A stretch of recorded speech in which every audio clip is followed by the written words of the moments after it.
Hello my dear students, this is Dr. 𝗲𝗵𝗺𝗺, your biochemistry faculty.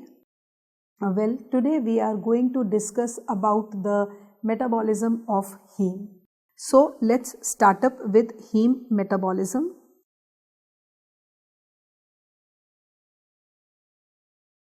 Now, if we talk about heme, basically what is this heme all about? You all are familiar with hemoglobin. Hemoglobin, which is the respiratory pigment present in the body, and it is also synthesized in the body. That is the very important point again. So this hemoglobin, it comprises of heme and globin. So what is this globin? Globin is giving globular structure to heme, right? And coming over to heme, this heme is actually a iron porphyrin.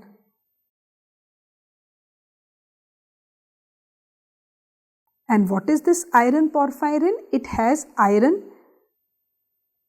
like this, surrounded by 4 tetrapyrrole rings. So it has 4 tetrapyrrole rings, and in between iron is there. And this iron is always present in the ferrous state. And this is the main difference between hemoglobin, heme and cytochromes. Because heme always have iron in the ferrous state, whereas cytochromes are also iron sulfur proteins, but in cytochromes this iron is present in both the states, means ferric and ferrous. Now coming over to this, where the synthesis of heme takes place, that is also very important, because whenever we talk about biochemistry, we always talk about the site. So always remember, if we talk about the site of heme synthesis, in the liver and reticuloendothelial cells.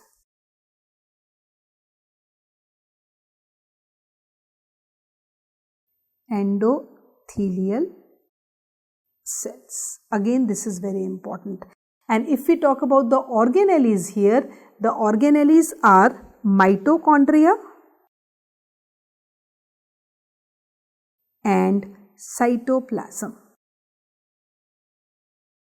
So heme synthesis starts from mitochondria, goes to cytoplasm and ends also in mitochondria. Okay, so I can say starts from mitochondria, goes to the cytoplasm but ends also in the mitochondria. And mature RBCs cannot, because again they lack mitochondria. Again very important. Right. This is again very important. So the site is liver and the reticuloendothelial cells. Now coming over to this, from where this heme is synthesized. So now what happens is, whenever the synthesis of heme takes place, we always talk about the rate limiting enzymes first of all, right? And then since heme is an iron porphyrin, so we can say that if there is any deficiency in any of the enzymes, it will lead to the different type of porphyrias, because that is what we study in biochem. So first of all, what we are going to study, again if we talk about the metabolism, I can say that 𝗃 and 𝛾. Or first of all we will take anabolism and then catabolism.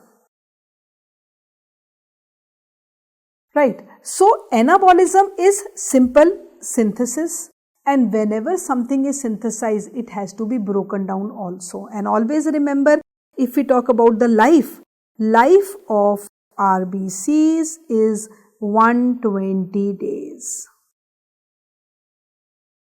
So once the function of heme is over, it will be destroyed also, or it will be broken down by catabolism. And if there is anything wrong in any of the enzymes, it will lead to porphyrins, and there are different disorders which are related to this. So that is all we are going to cover in this video. Now coming over to this, the synthesis always starts from, I told you, from the mitochondria. So in the mitochondria, what happens is, the first step is succinyl coenzyme A combines with glycine. Right. Succinyl coenzyme A combines with glycine. The name of the enzyme here is ALA synthase, and it forms the first product, which is aminolevulinic.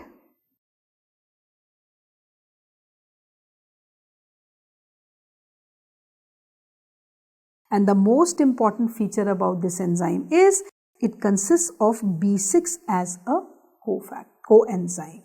So ALA synthase requires B6 as a coenzyme, and this is the rate limiting enzyme also. And this ALA synthase is actually of two types. So if I talk about this, so this ALA synthase, which is the rate, that is why it is a rate limiting enzyme, it is of two types. Right? ALA synthase 1 and 2.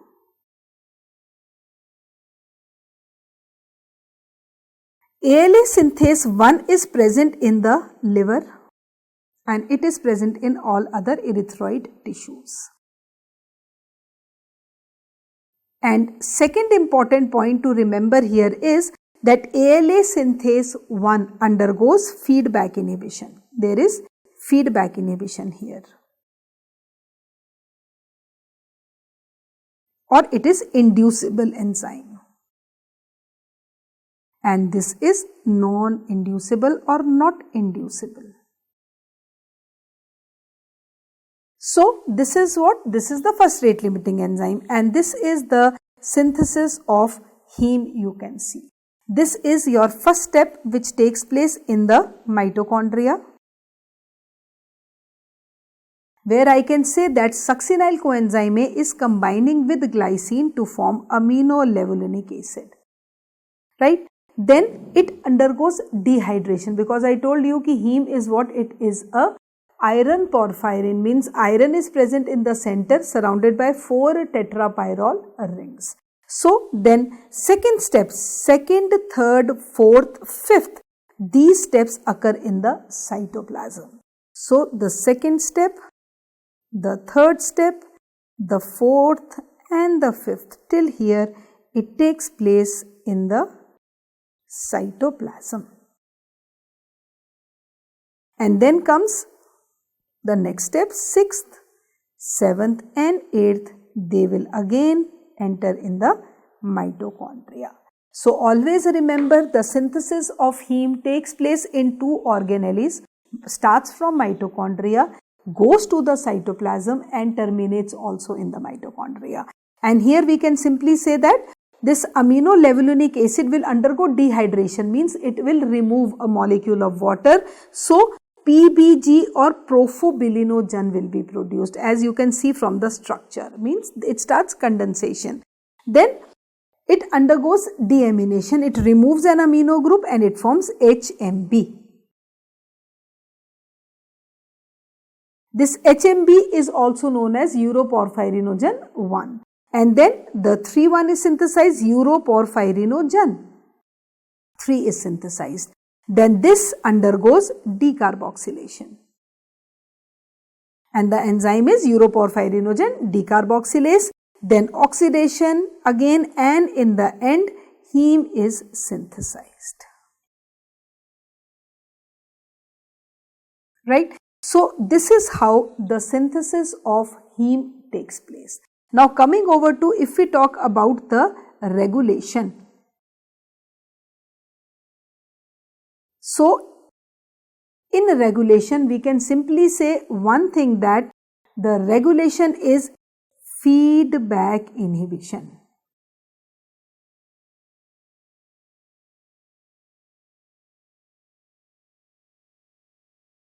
Right. Feedback inhibition, or we can say inducible. So, what happens is increased concentration of heme. Always remember, increased concentration of heme will inhibit ALA synthase. Inhibition, increased concentration of heme is going to inhibit at the rate limiting enzyme, which is aminolevulinic acid synthase, and B6 is required for this. Very important. That is why we say that B6 is also related to anemia, and we can say that deficiency of aminolevulinic acid synthase leads to X-linked sideroblastic anemia. Right? So, this is how the synthesis is there. Now see, whenever something is synthesized, it has to be degraded also. Okay, that is what is catabolism all about, because that is what is, I would say, the metabolism is there. Okay, so whenever the synthesis is there, it will be degraded. So, next we are going to study what? The catabolism of heme. Heme catabolism.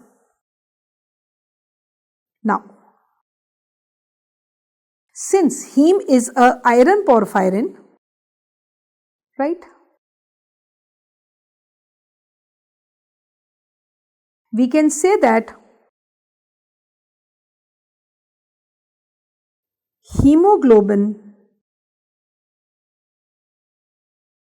heme will come out and globin will go. Now, this heme will then release so many things at the same time, means this heme is going to release iron which will be stored, right? It is going to form carbon monoxide, and this is the only I would say process in the body which generates carbon monoxide. So, carbon monoxide will also be produced as a byproduct here. And along with iron, along with carbon monoxide, it is going to produce biliverdin and bilirubin.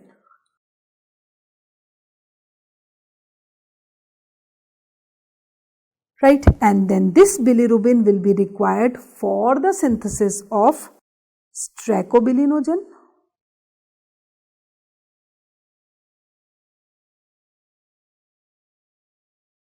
This will be synthesized for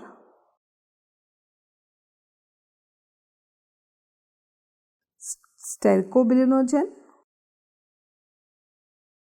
and uroporphyrinogen. So, this is how heme will be degraded.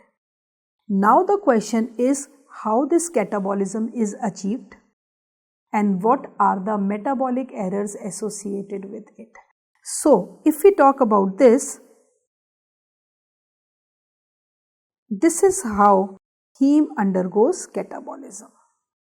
You can see that heme is first of all converted into biliverdin, and the enzyme is biliverdin reductase. This is a very important enzyme.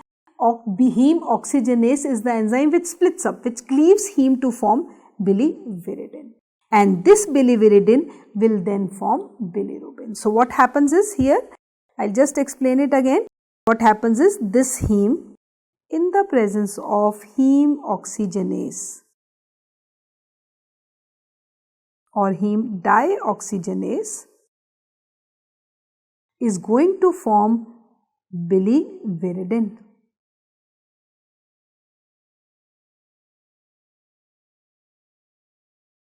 Right, and this biliverdin will then form bilirubin. Right, and always remember biliverdin will undergo reduction. So, the enzyme is biliverdin reductase to form bilirubin. and this bilirubin is a lipophilic molecule. This is also very important to remember. So, bilirubin being a lipophilic molecule, right, it cannot move into circulation as such. So, it will always require a carrier protein, because the rest of the things are going to occur in the liver, because again liver is the kitchen of the body. So, what will happen is heme, once it forms bilirubin, this bilirubin will be transported to the liver with the help of albumin. So, this albumin will take this bilirubin and leave this bilirubin here, and it will go back, because the purpose of carrier proteins is just to transport a particular thing there and go back. Bilirubin, right. Now, this bilirubin, when it enters inside the liver, it undergoes a very important process which is known as conjugation. Very important. I'll just repeat it again.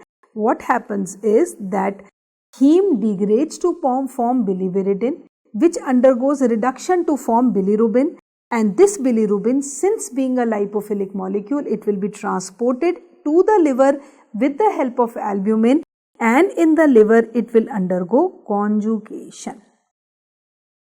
And for conjugation we require glucouronic acid. Glucouronic acid, which is synthesized by an alternate method of oxidation of glucose. Basically, uronic acid pathway is there in the body just to produce glucouronic acid. Very important. Okay. So, we can say that this is how conjugation occurs and glucouronic acid is produced. And this glucouronic acid, which is produced in the liver, which will combine with bilirubin to form the glucouranoids, right, and that is what is shown in the picture also. If you see it clearly, you can see that bilirubin albumin complex is there. The only function is that albumin will just hand over bilirubin to the liver and it will go back.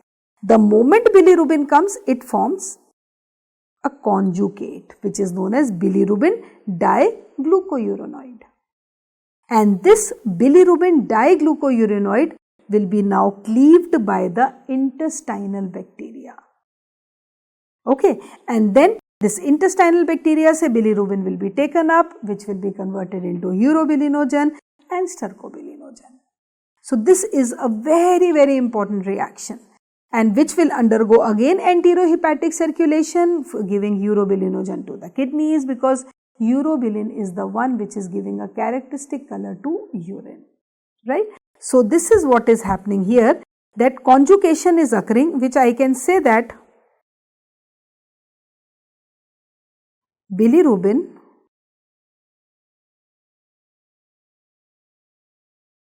plus, I would say, what is happening inside the liver? Glucouronic acid.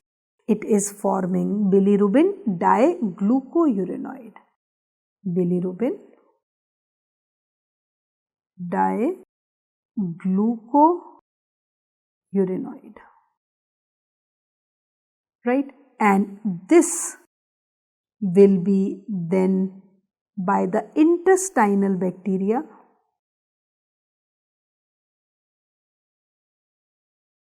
cleaved. So, what happens in cleavage? Glucouronic acid will come out, because what is the function of glucouronic acid? It is just simply conjugating, that's it. Glucouronic acid, and we are left with only bilirubin. And this bilirubin will then be converted into urobilinogen. And this urobilinogen gives a characteristic color to urine. And we can say that this urobilinogen will then be converted into 𝗧𝗲𝗹𝗵𝗺, right? And this 𝗧𝗲𝗹𝗵inogen gives a characteristic color to the feces. And this urobilinogen, which is produced as it is by enterohepatic circulation, enters in the liver. From liver, it enters into the kidneys, where it is giving the color to urine, because if we see the actual color of urine, it is pale yellow in color. So that pale yellow color of urine is due to the formation of urobilin or urochrome, which is a colored pigment, right? So this is how bilirubin is degraded. Very, very important. Okay. And this is what is given in this diagram also. You can see that lysis of RBCs is there. Hemoglobin, globin, which is giving globular protein, so it will go back to amino acid pool. This heme will be converted into bilirubin, which will be being a lipophilic molecule, which will be transported to the liver with the help of albumin. And once it reaches here, automatically you can see bilirubin diglucourinoid is there. Intestinal bacteria takes glucouronic acid, converts it back to bilirubin, which forms urobilinogen, stercobilinogen. Urobilinogen via enterohepatic circulation will enter in the liver, from the liver to the kidneys, and it will give characteristic color to the urine, and it will be excreted out from the kidneys, right? So this is catabolism of heme, right? Then after this, then we come over to the inborn errors of metabolism associated to this. Okay, this picture we will take later. I'll just explain what is basically happening here. What is happening is heme is being synthesized and it is being degraded. Right. Now, heme is synthesized with the help of the enzymes. Heme is degraded. Just now I told you what happens is, since heme is what? Heme is an iron porphyrin.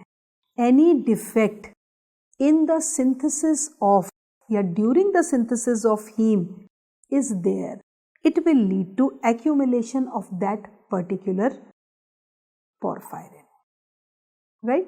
So, and it is known as, they are known as porphyrias. So, how do we define porphyrias? They are the metabolic errors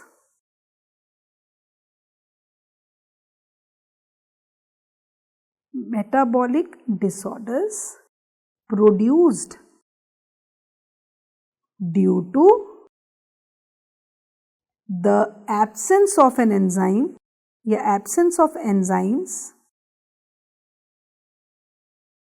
leading to increase in the excretion of the respective porphyrins. Increase in the excretion of porphyrins. Right.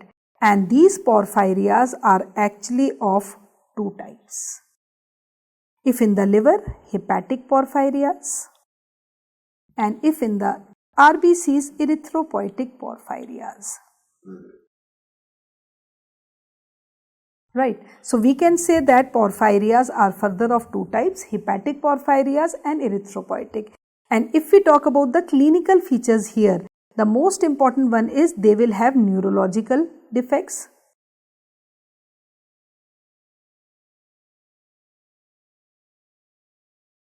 Right. And photosensitivity will also be there.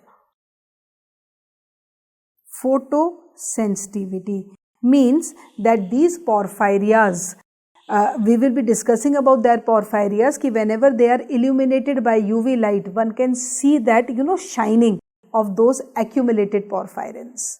And that is why we say these porphyrins, right, in the presence of light or UV rays, they will shine.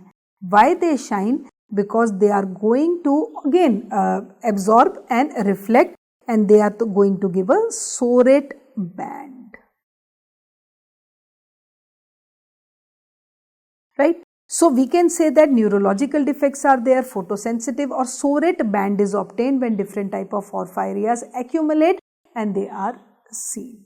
Just say if we talk about erythrodontia, erythrodontia is a very this thing in the children. So what will happen is because there will be accumulation of that, so the moment we put that UV rays, automatically wherever the porphyrins are accumulated in the teeth, they will shine. And these are this chart represents different type of porphyrias. You can see that, right? Different type of porphyrias.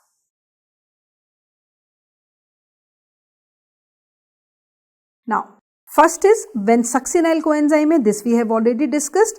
Now, when aminolevulinic acid dehydratase is absent, it leads to plumboporphyria. Plumboporphyria. And the most important point to remember about this is that it is inhibited by lead. So those people who are working in lead factories, they are more prone to plumboporphyria, right? When this PBG deaminase is absent, it leads to acute intermittent porphyria, or commonly it is known as 𝗵𝗵𝗵. Again, very important. If we talk about uroporphyrinogen 3 co-synthase, if it is absent, we can write it synthase also. It will lead to congenital or CEP. So there will be accumulation of this in urine. Similarly, if D-carboxylase is absent, it leads to porphyria cutaneous tarda, or commonly we call it as PCT. And there will be accumulation of uroporphyrinogen or uroporphyrinogen 1 and 3. Similarly, if oxidase, then it leads to hereditary coporphyria. If oxidase, VP or verijate porphyria is there, and if ferrochelatase is there, it leads to erythropoietic protoporphyria. So these are the different type of protoporphyrias, or you can say porphyrias, which occur in the body due to the absence of the enzymes. And if we talk about the photosensitive, or you can say this erythropoietic porphyria is basically photosensitive in nature, right? If we talk about this, and if we talk about this, or if we talk about this, this is strictly neurological. This is photosensitive. This is both. So neurological manifestations might include the pain. There will be a pain in the abdominal area. Okay. And just now I told you, people who are mainly working in the lead factories, lead poisoning is very, very important, because lead is an inhibitor of dehydratase. And lead inhibits this enzyme also, ferrochelatase.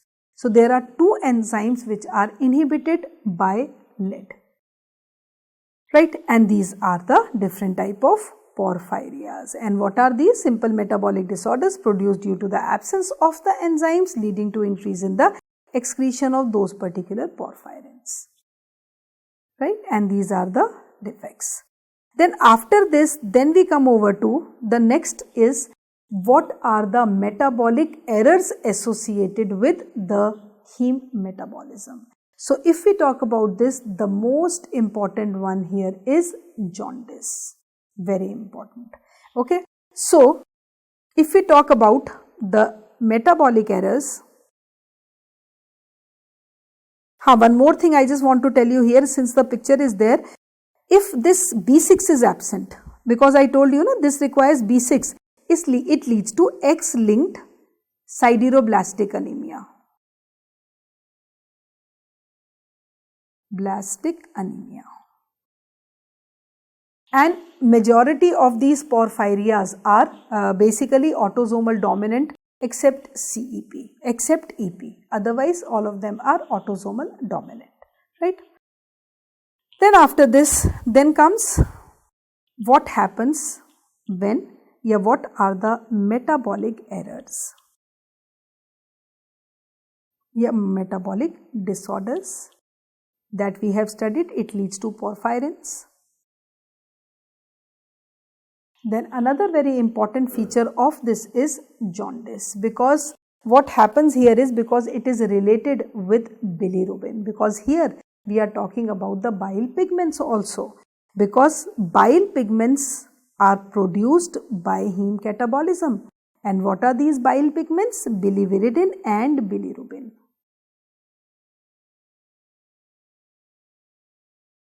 Right? And now the question is, this is actually a very important aspect that we have to remember. These are the bile pigments, because bile pigments are the ones which are undergoing degradation, forming uroporphyrinogen and 𝗧𝗲𝗹𝗵𝗺. Now what happens here is that there are two types of bilirubin. Okay, one is, I can say, conjugate bilirubin, and the other is unconjugate bilirubin. Now what is the difference between unconjugate or conjugate bilirubin? If we talk about conjugate, mane it has already formed a conjugate. So conjugate bilirubin is the one which is glucouronic acid plus bilirubin. That means inside the liver. And if we talk about unconjugate bilirubin, it is simple bilirubin which is outside the liver.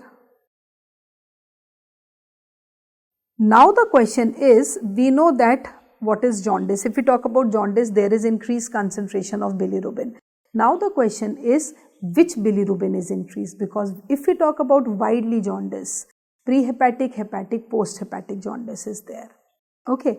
So what happens there is whether there is an increase in conjugate bilirubin or there is an decrease in or increase in unconjugate bilirubin, because this is such a topic which you are going to cover in almost medicine. Medicine may basically jaundice will be covered in detail, but here what I am going to tell you is I am not going to take it into that much detail, but yes, in biochemistry we basically see what is the name of the test which can detect different type of jaundice.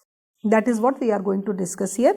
But yes, before undergoing the process of test, we should know what is conjugate bilirubin, what is unconjugate. So conjugate, I told you, conjugation ho jati hai. When it enters inside the liver, it undergoes conjugation with glucouronic acid, and unconjugated is which is outside the liver, because bilirubin is a lipophilic molecule. So there is one test basically which is known as Vandenberg test. So this Vandenberg test actually distinguishes between different type of jaundice. So what simple hai, here the reagent is, it is sulfonyllic acid. Sulfonyllic acid is there, nitrous acid is there,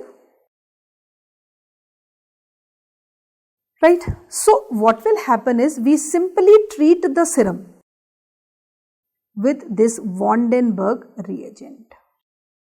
So what happens is, obviously serum mein, whether it is conjugate, whether it is unconjugate, so there will be a change in coloration. So if coloration appears immediately, when serum combines with the Vandenberg reagent, if coloration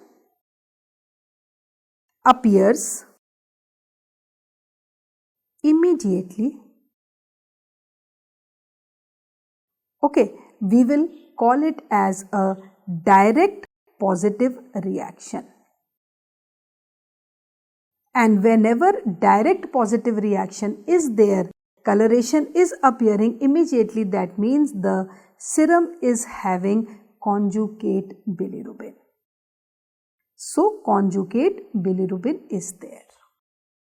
Similarly, if coloration does not appear immediately, but on addition of methyl alcohol it appears, so coloration appears on adding methyl alcohol.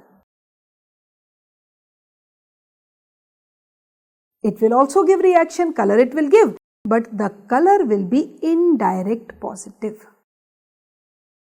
Indirect positive reaction, where we can say that which bilirubin is more? Unconjugate bilirubin is more. Now why so? Because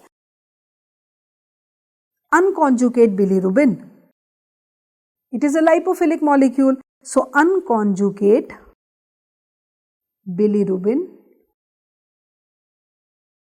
is soluble in methyl alcohol.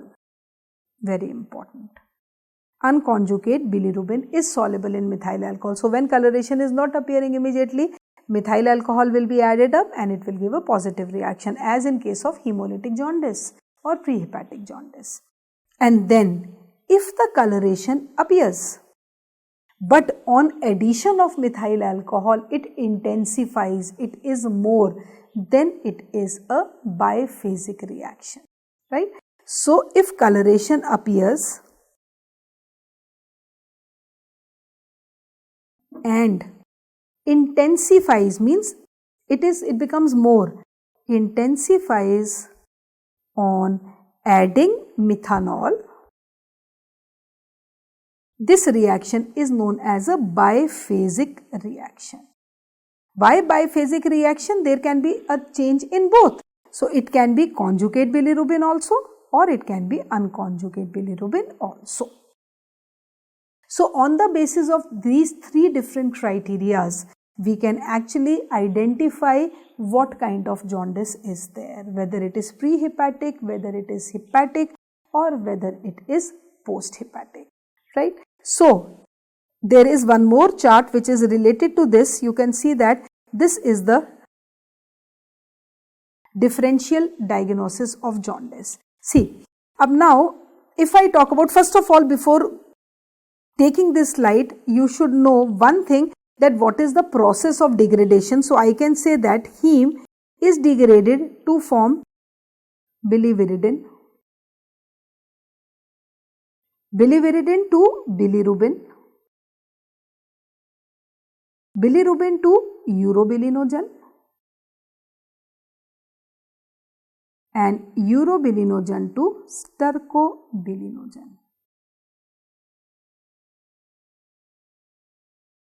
Right, so this is the pathway of degradation.